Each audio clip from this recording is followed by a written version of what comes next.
Hope you're doing well. Today's topic is living cost.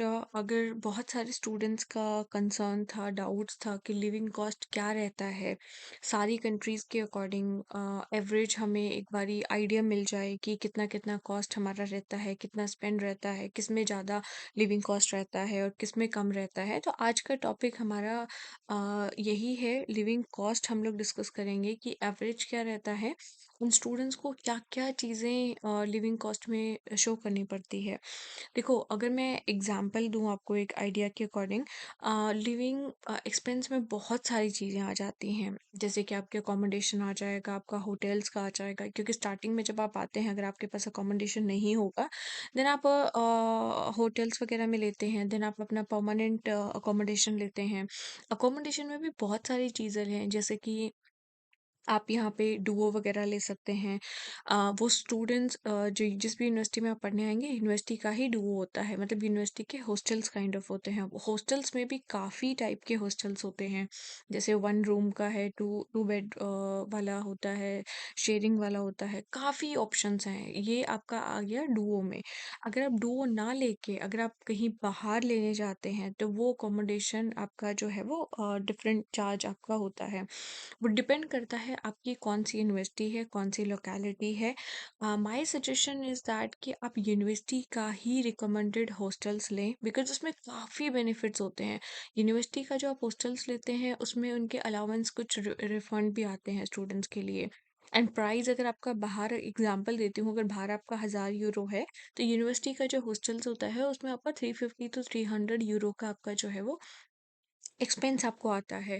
तो but हाँ, एक उसमें आपकी जो, अगर आप बोलते हैं कि एडवांटेज और डिसएडवांटेज दोनों होते हैं। अगर आप हॉस्टल्स लेते हैं तो उसमें आपका जो पेमेंट है वो 1 साल का आपका पहले जाता है। बाहर अगर आप लेने जाते हैं तो आपका जो है वो मंथली मंथली पे कर सकते हैं। जैसे कि अगर आपकी जॉब लग जाती है, तो उसके according you can earn and you can give it to them.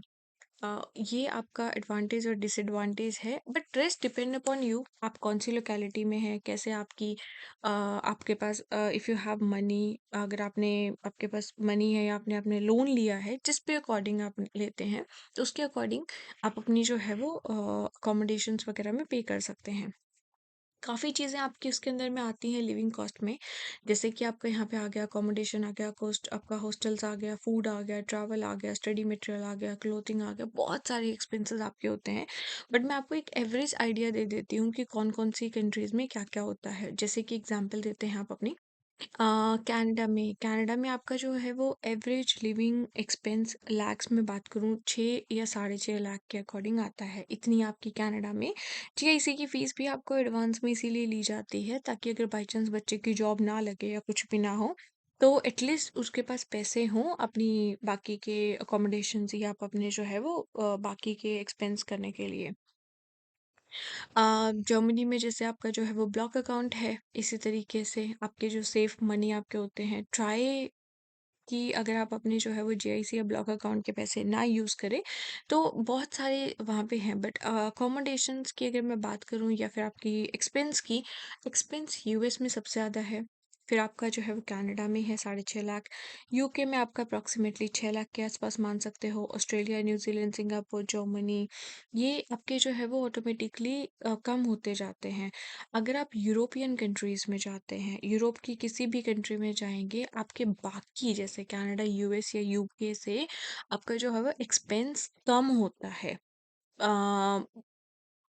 Exactly अगर आपको मैं बताऊं तो 50% आपका कम होगा।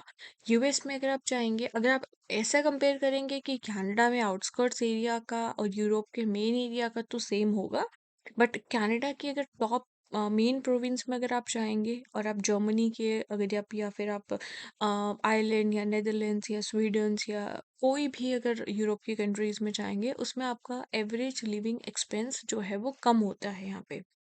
बाकी के ऊपर डिपेंड करता है, सब चीज़ें आपके ऊपर हैं कि आप अपना जो है वो पहले से accommodations, my suggestion is that कि अकोमोडेशंस या जो भी है आप अपना पहले से बुक करें। बिकॉज अकोमोडेशंस क्राइसिस कहीं पे भी हो, चाहे इवन यूएस, कनाडा, यूरोप, कोई भी कंट्री क्यों ना हो, accommodation is a very big thing.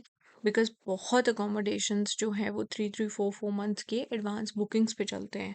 तो अगर आप accommodations but my suggestion is that never trust anybody in your WhatsApp group या फिर फेसबुक ग्रुप, किसी पे भी नहीं। अकोमोडेशन अगर आपको लेना है, सबसे ईज़ीएस्ट वे इज़ दैट आप अपने यहाँ पे 2 या 3 दिन के लिए एयरबीएनबी पे आएँ रहने के लिए, एंड देन उसके बाद में आप अपना जो भी आपकी यूनिवर्सिटी है, यूनिवर्सिटी के नियर बाय ऑप्शंस वहाँ पे चेक करें। बहुत सारे ऑप्शंस वहाँ पे आपको मिल जाएंगे, देन आप उसमें आके पे करें। बिकॉज यहाँ पे काफ़ी फ्रॉड होता है। अकोमोडेशन आपको दिखाया कुछ और जाता है, 50% आपसे पैसे लिए जाते हैं, बाद में आने के बाद यहाँ पे कुछ भी नहीं होगा। तो बहुत कम ऐसे ग्रुप्स होंगे जिसमें आपको दिखाया जाएगा वही चीज़ आपको प्रोवाइड होगी। तो इसलिए ये सब चीज़ों से अवॉइड, मतलब आप जितना कर सकते हैं उतना बेटर है। आप अपना होटल्स वगैरह 2 या 3 दिन के लिए देख के आके अकॉर्डिंगली आप अपना यहाँ पे घर ले सकते हैं।